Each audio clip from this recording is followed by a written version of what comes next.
ABCD study চ্যানেলে স্বাগত জানিয়ে আজকের ক্লাসটি শুরু করছি।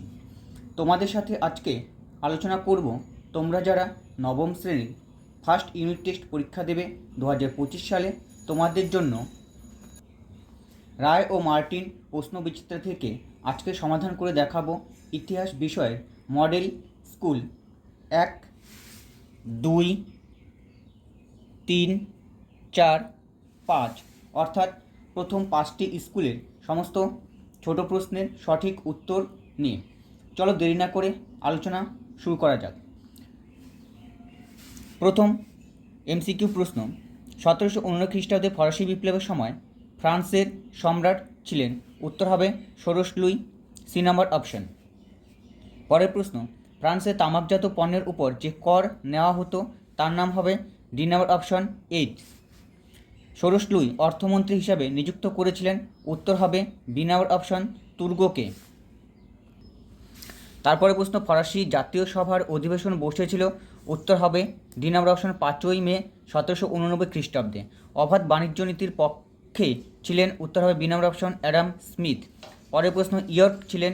উত্তর হবে ডি নাম্বার অপশন প্রাশিয়ার সেনাপতি। দ্বিতীয় জাস্টিনিয়ান বলা হতো? উত্তর হবে বি নাম্বার অপশন নেপোলিয়নকে।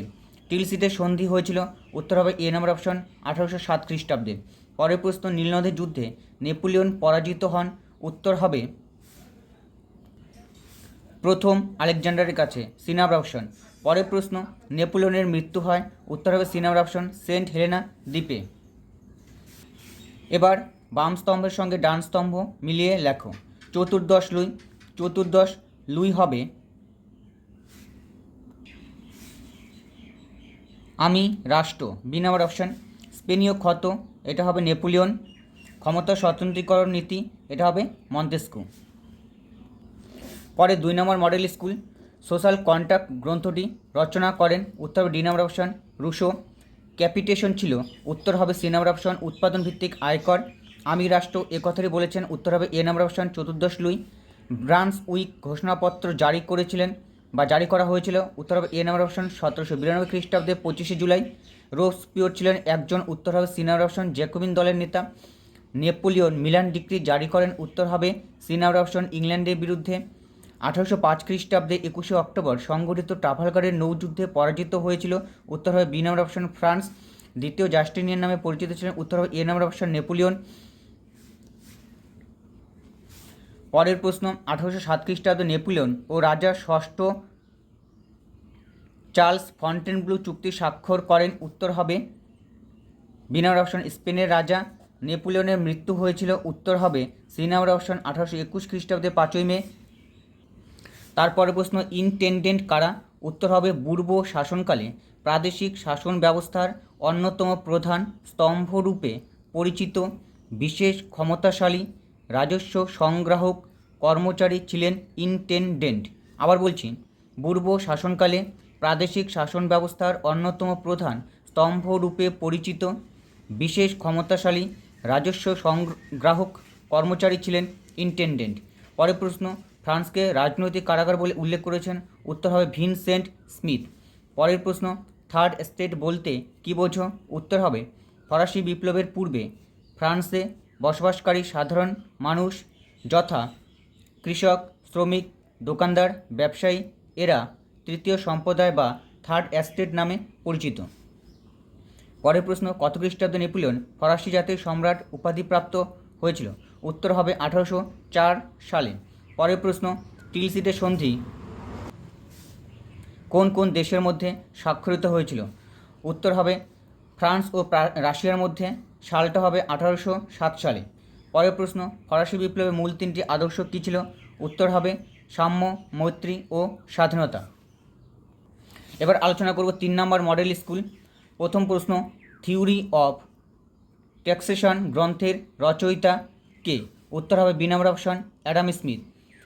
তারপরে প্রশ্ন, নিম্ন যাজক সম্প্রদায়ভুক্ত? উত্তর হবে ডি নাম্বার অপশন গ্রামীণ পাদ্রী। পরের প্রশ্ন, ফরাসি সংবিধান সভা কর্তৃক ঘোষিত ব্যক্তি ও নাগরিকের অধিকারের ঘোষণাপত্র এ মোট ধারা ছিল? উত্তর হবে ডি নাম্বার অপশন 17টি। পরের প্রশ্ন, বিপ্লব পূর্ব ফ্রান্সে সামন্ত প্রভুকে কৃষক কর্তৃক উৎপন্ন ফসলের মাধ্যমে প্রদেয় করকে বলা হতো? উত্তর হবে সি নাম্বার অপশন টেইলি। পরের প্রশ্ন, যাদের হাতে বাস্তিল দুর্গের পতন ঘটে তারা হলেন? উত্তর হবে ডি নাম্বার অপশন জনতা। পরের প্রশ্ন, ওয়াটারলু যুদ্ধে প্রাশিয়ার সেনাপতি ছিলেন? উত্তর হবে এ নাম্বার অপশন ব্লুকার। পরের প্রশ্ন, নেপোলিয়নের মস্কো অভিযানের সময় রুশ জার ছিলেন? উত্তর হবে প্রথম আলেকজান্ডার, এ নাম্বার অপশন। পরের প্রশ্ন, ইউরোপের মুক্তিদাতা বলা হয়? উত্তর হবে বি নাম্বার নেপোলিয়নকে। পরের প্রশ্ন, প্যারিসের যুদ্ধে পরাজয়ের পর নেপোলিয়ন ফ্রান্সের সিংহাসন ত্যাগ করেন? উত্তর হবে সি নাম্বার অপশন 6 এপ্রিল 1814 খ্রিস্টাব্দে। পরের প্রশ্ন, ভিক্টোরিয়ার যুদ্ধে ফরাসি সেনানায়ক মার্শাল জুনো যার কাছে পরাজিত হন তিনি হলেন? উত্তর হবে ডি নাম্বার আর্থার ওয়েলেসলি। এবার বাম স্তম্ভের সঙ্গে ডান স্তম্ভ মেলানো। গ্যাবেল, গ্যাবেল হবে সি নাম্বার লবণকর। কেহিয়ার্স, এটা হবে এ নাম্বার অপশন অভিযোগের তালিকা। তারপর আছে ব্রেটন ক্লাব, ব্রেটন ক্লাব হবে বি নাম্বার জ্যাকোবিন দল। এবার আলোচনা করব 4 নাম্বার মডেল স্কুল। প্রথম প্রশ্ন, ফ্রান্সের আইনসভা হলো? উত্তর হবে এ নাম্বার পার্লামেন্ট। ফরাসি জাতীয় মহাসভা আহ্বান করা হয়? উত্তর হবে ডি নাম্বার অপশন 5ই মে 1789 খ্রিস্টাব্দে। পরের প্রশ্ন, জনগণের সার্বভৌমত্ব তত্ত্বের প্রবক্তা হলেন? উত্তর হবে এ নাম্বার অপশন রুশো। পরের প্রশ্ন, ফরাসি বিপ্লবকে অভিজাত বিপ্লব বলেছিলেন? উত্তর হবে লেফেভার, সি নাম্বার অপশন। পরের প্রশ্ন, 1795 খ্রিস্টাব্দের সংবিধান অনুসারে ফ্রান্সের শাসন ব্যবস্থাকে বলা হয়? এ নাম্বার অপশন ডাইরেক্টরি শাসন। পরের প্রশ্ন, নেপোলিয়ন কবে ফরাসি জাতির সম্রাট উপাধিপ্রাপ্ত হন? উত্তর হবে সি নাম্বার অপশন 1804 খ্রিস্টাব্দে। পরের প্রশ্ন, নেপোলিয়ন নীলনদের যুদ্ধে পরাজিত হন? উত্তর হবে ডি নাম্বার অপশন নেলসনের কাছে। পরের প্রশ্ন, নেপোলিয়ন সমগ্র ফ্রান্সে কতগুলি প্রদেশ সে বিভক্ত করেন? উত্তর হবে বি নাম্বার অপশন 83টি। টিলসিটের সন্ধি স্বাক্ষরিত হয়েছিল? উত্তর হবে সি নাম্বার অপশন রাশিয়া ও ফ্রান্সের মধ্যে। পরের প্রশ্ন, স্পেনের নেপোলিয়ন শাসক হিসাবে নিয়োগ করেন? উত্তর হবে বি নাম্বার অপশন জোসেফকে, ভাই জোসেফকে। এবার 2 স্তম্ভ মেলাও, বাম স্তম্ভের সঙ্গে ডান স্তম্ভ। এবার 2 স্তম্ভ মেলাও, বাম স্তম্ভের সঙ্গে ডান স্তম্ভ। ফিজিও ক্যাটস, এটা হবে ডি নাম্বার অর্থনীতিবিদ।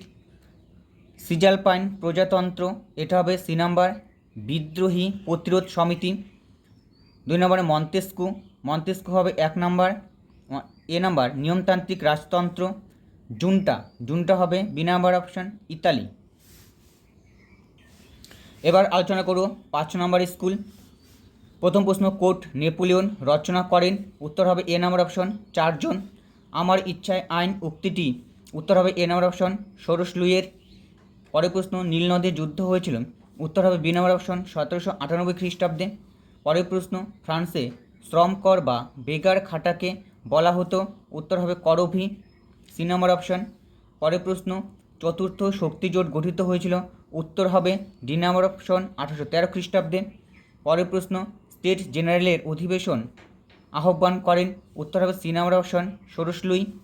পরের প্রশ্ন, নেপোলিয়ন ছিলেন? উত্তর হবে সি নাম্বার অপশন জ্যাকোবিন পন্থী। পরের প্রশ্ন, ফরাসি বিপ্লবের জনক বলা হয় প্রখ্যাত দার্শনিক? উত্তর হবে এ নাম্বার রুশোকে। পরের প্রশ্ন, কাদিত গ্রন্থটি রচনা করেন? উত্তর হবে এ নাম্বার অপশন ভলতেয়ার। পরের প্রশ্ন, ফিজিও ক্যাটস ছিলেন এক শ্রেণীর? উত্তর হবে বি নাম্বার অর্থনীতিবিদ। পরের প্রশ্ন, বাস্তিল দুর্গের পতন ঘটে? উত্তর হবে এ নাম্বার অপশন 14 জুলাই 1789 খ্রিস্টাব্দে। এবার নিচের প্রশ্নগুলির অতি সংক্ষিপ্ত উত্তর দাও। 1 নম্বর প্রশ্ন, নারী অধিকার গ্রন্থটি কে রচনা করেন? উত্তর হবে মেরি উলস্টোনক্রাফট, মেরি উলস্টোনক্রাফট। পরের প্রশ্ন, ওয়াটারলু যুদ্ধের পর নেপোলিয়ন কোন দ্বীপে নির্বাসিত হন? উত্তর হবে সেন্ট হেলেনা দ্বীপে। পরের প্রশ্ন, কোন রুশ সেনাপতির হাতে নেপোলিয়ন পরাজিত হন? উত্তর হবে ডিউক অফ ওয়েলিংটন। আবার উত্তরটা বলছি, ডিউক অফ ওয়েলিংটন। পরের প্রশ্ন, দ্য পার্সিয়ান লেটার্স গ্রন্থটি কার লেখা? উত্তর হবে মন্তেস্কু। এই গ্রন্থটি মন্তেস্কু 1721 সালে লেখেন। পরের প্রশ্ন, অ্যামিয়েন্স এর সন্ধি কত সালে স্বাক্ষরিত হয়েছিল? উত্তর হবে 1802 খ্রিস্টাব্দে। অবাধ বাণিজ্য নীতি বলতে কী বোঝো? উত্তর হবে দুই বা ততোধিক দেশের মধ্যে দ্রব্য ও সেবা বিনিয়োগের ক্ষেত্রে কোনো বাধা না থাকলে তাকে অবাধ বাণিজ্য নীতি বলে। আবার উত্তরটা বলছি, দুই বা ততোধিক দেশের মধ্যে দ্রব্য ও সেবা বিনিয়োগের ক্ষেত্রে কোনো বাধা না থাকলে তাকে অবাধ বাণিজ্য নীতি বলে। পরের প্রশ্ন, নেপোলিয়নকে কে বিপ্লবের সন্তান বলেছিলেন? উত্তর হবে নিজেই নিজেকে বিপ্লবের সন্তান বলেছিলেন।